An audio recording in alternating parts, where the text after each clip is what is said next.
con los grandes eventos meteorológicos y los desastres que ocasionan.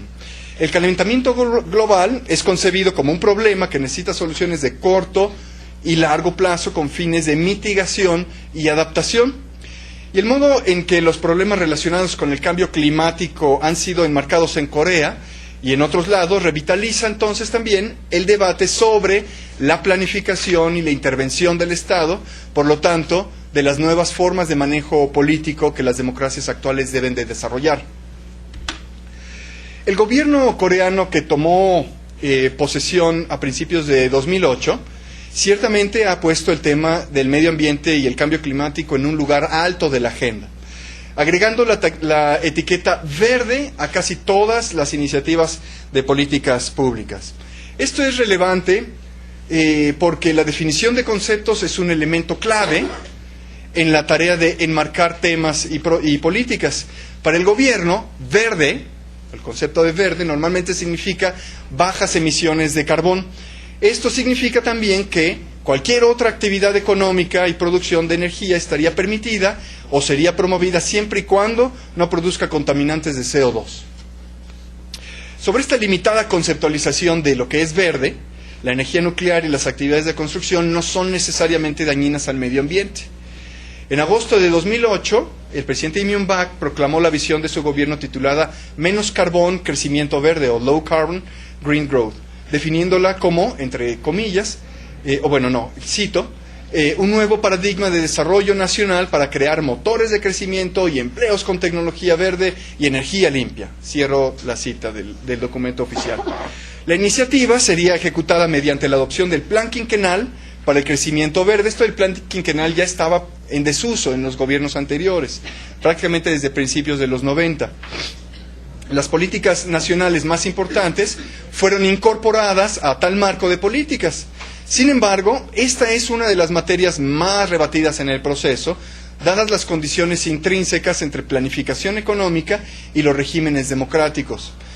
Al juzgar por el movimiento social desarrollado después de los proyectos, del anuncio de los proyectos del Gran Canal y la restauración de los 4 ríos, cuando menos uno se pregunta si la política diseñada estuvo realmente basada en el resultado de discusiones entre la sociedad civil, el sector privado y el gobierno.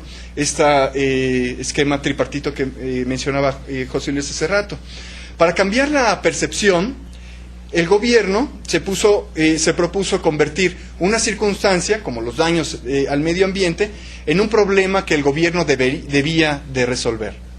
La propaganda oficial de este proyecto señala la necesidad de que el gobierno debe ser proactivo, haciendo que el público conceptualice el estado de los grandes ríos como peligrosos, potencialmente catastrófico e inaceptable. A principios de junio del 2009, el gobierno finalizó la propuesta de proyecto de los 4 ríos y fue insertado como parte de la iniciativa del nuevo Acuerdo Verde o Green New Deal. En este tipo de marco, la idea de que el daño causado por la actividad humana debería ser revertido fue conceptualizado mediante la inclusión de la palabra restauración. El proyecto es Proyecto de Restauración de los 4 grandes ríos. Y esto lo hicieron para legitimar el proyecto en sí mismo. Sin embargo, la conceptualización y definición de este proyecto ha ido todavía más lejos y es vista como la solución para prepararse a las consecuencias del cambio climático, tales como sequías e inundaciones, y se acompañó por una especie de llamada de emergencia para hacer algo urgente. El discurso convirtió la misión de hacer algo urgente en un deber moral y ético, pero que además el reto es tan grande y obvio que no requiere de consenso ni de negociación.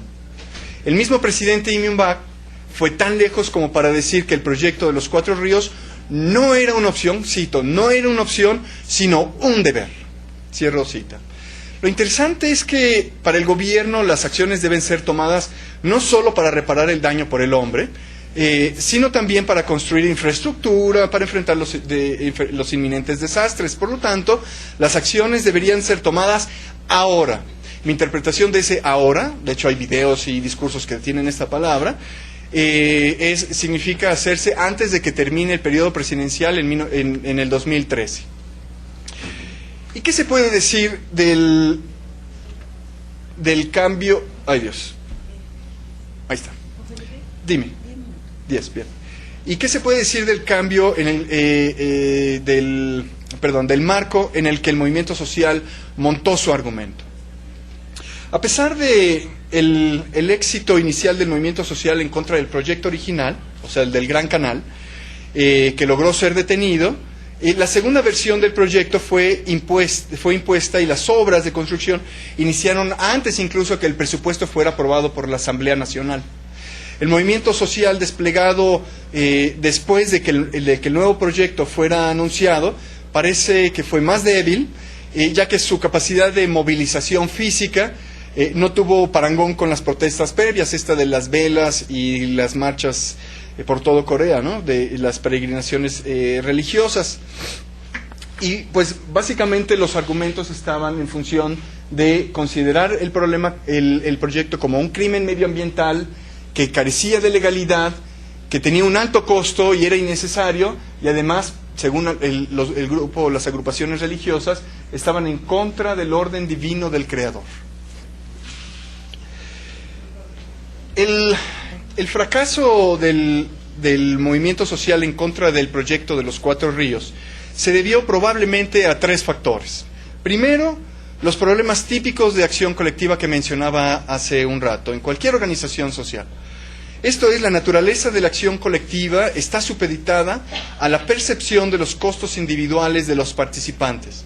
A esto se suma la variedad de intereses, metas y definiciones del problema. ¿Recuerdan la lista de actores que les dije del movimiento social? Religiosos, activistas, grupos de izquierda. Entonces, esto es muy difícil poder poner en comunión las perspectivas y metas y las agendas de cada uno de estos grupos. Ante esto, el gobierno, pues, el argumento del gobierno fue más poderoso cuando declara que la prioridad de su gobierno, de su proyecto, es la seguridad humana de los habitantes ribereños y no necesariamente la flora y la fauna que puede ser afectada. Últimamente, las especies en peligro encontrarán una manera de adaptarse. Esa es la visión del gobierno. Por ejemplo, el argumento de los grupos religiosos, el cual aboga por una armonía de la naturaleza en su estado original, o bien por dejar el ecosistema tal y como lo concibió el ser creador en el que funda su fe, es demasiado abstracto. Y el gobierno logró hacer un marco mucho más efectivo al mostrar imágenes de la experiencia de sufrir los desastres supuestamente provocados por fenómenos meteorológicos extraordinarios y cuya intensidad se debe al calentamiento global. Entonces, este marco fue mucho más poderoso que el del movimiento social. El segundo factor de fracaso de la oposición fue el marco mismo, en el que se definió el problema. Y no fue posible para el movimiento social contrarrestar el argumento del gobierno delimitando el tema de calentamiento global como un problema no urgente, que requería acciones colectivas. No podían decir, no es tan urgente, cuando tenían esta otra evidencia. O supuesta evidencia que era todavía más importante para el público, y de ahí voy a hablar un minuto más tarde. Y en esta posición le dio al gobierno coreano una ventaja acerca de las medidas necesarias que deberían de tomarse. Nuevamente, al ilustrar la gravedad de la situación con imágenes impactantes de desastres, se construyó la idea de que ciertamente se trataba de una emergencia, y aunque los datos e imágenes pueden ser completamente manipulables, el impacto en la opinión pública es más certero cuando se trata de personas que de peces muertos o aves exhaustas o plantas marchitas. El tercer factor es la estigmatización del movimiento social, y este es el punto que les comentaba en un principio, en el tratar de minimizar los marcos en competencia, y simplemente se tomó a la campaña del movimiento social como una campaña antigobierno que funcionaba bajo la premisa de todo o nada, o sea que no había ninguna disposición de dialogar o de negociar. Eso es por un lado, y por otro, pues finalmente la población sigue informándose a través de los medios de comunicación que pues en su mayoría están controlados por el gobierno o dominados por los grupos económicos más poderosos. Y entonces las únicas opciones que tienen son pues unos cuantos periódicos, el Hankyoreh, por ejemplo, y pues las nuevas tecnologías de la información, de lo cual va a hablar un poco Bárbara. Esto contribuyó a transmitir una imagen sesgada que no favoreció las convocatorias para la acción. De aquí, vámonos de una vez a las conclusiones. El caso de los Cuatro Ríos me parece que aporta cierta luz en la reevaluación del papel del gobierno coreano en el régimen democrático en el que opera. La democracia coreana parece estar luchando con varios asuntos simultáneamente. Uno es que las grandes decisiones de desarrollo se sirven de un marco en el que se insertan las políticas con el propósito de justificarlas junto con sus proyectos correspondientes, más no con el propósito de mejorar las posibilidades de que una idea sea aceptada por los grupos de interés o por la sociedad como una medida preliminar del proceso de construcción de consensos. Otro es que la rehabilitación de los planes quinquenales parece contradecir la idea común de los regímenes democráticos en cuanto a limitar el poder de los líderes que desean imponer su visión y voluntad. En un periodo presidencial limitado a 5 años y sin posibilidad de elección, entonces yo me pregunto, ¿cómo es posible diseñar planes quinquenales que emanen del consenso con la sociedad y los grupos civiles relevantes para esta o aquella política? Efectivamente, hubo consultas en varios niveles de gobierno y en las comunidades que podrían ser afectadas por las obras. Sin embargo, al conocer las diferentes versiones de la historia, uno se inclina al escepticismo cuando los documentos oficiales declaran que el proyecto de los Cuatro Ríos fue, cito el documento, producto de un proceso colaborativo que involucró a varias organizaciones gubernamentales y la industria, la academia y la sociedad civil. Y cierro la cita. Esto conduce a una característica adicional del régimen coreano, el cual restaura la figura de un líder sabio y visionario que no solo sabe los detalles técnicos de las políticas y proyectos, sino que también conoce con anticipación todas las externalidades positivas de tales políticas y proyectos. Sin embargo, también puede reconocerse que el sistema político coreano y las reglas que gobiernan la distribución del poder pueden ser parte del problema. El hecho es que los proyectos grandes y costosos son difíciles de introducir en la agenda y más aún colocarlos en la categoría de proyectos prioritarios, ya que suelen tomar mucho tiempo y no hay certidumbre de que se logren antes de que el periodo presidencial termine. En ocasiones, el marco en el que se introduce y se plantea una idea, proyecto o política puede hacer toda la diferencia, tanto promotores como para opositores. Claro que esto ocurre en una democracia donde los mecanismos de distribución de poder, además de las elecciones periódicas, funcionan. Pero en el caso coreano, especialmente en el gobierno actual, las políticas públicas siguen la lógica de los marcos temporales políticos, lo cual conduce a elegir grandes proyectos con alto impacto político, por lo que no están sujetas a negociaciones reales. Finalmente, se requiere, me parece, una mayor investigación para conocer las expectativas de la sociedad coreana respecto a su propio gobierno y cómo éste actúa en el marco de un mundo globalizado. Dicho mundo se entiende normalmente como gobernado por una competencia capitalista feroz, en el que las decisiones deben tomarse y ejecutarse rápidamente.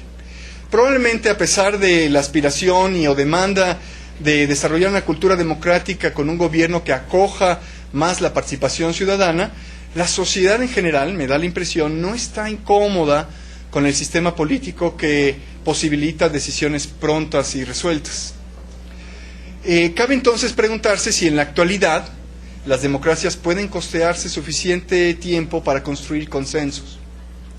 O también si una economía planificada es compatible con una democracia orientada hacia el consenso, con gobiernos de 5 años en un mundo altamente competitivo. El caso del proyecto de restauración de los 4 grandes ríos y el proceso de formulación de políticas que le dio origen sugieren una respuesta negativa. Ante esto, la incógnita sigue siendo si los gobiernos actuales deberían ser reactivos o proactivos. Es decir, en casos de dificultades económicas, como mencionaba José Luis hace rato, ¿deberían actuar como creadores de demanda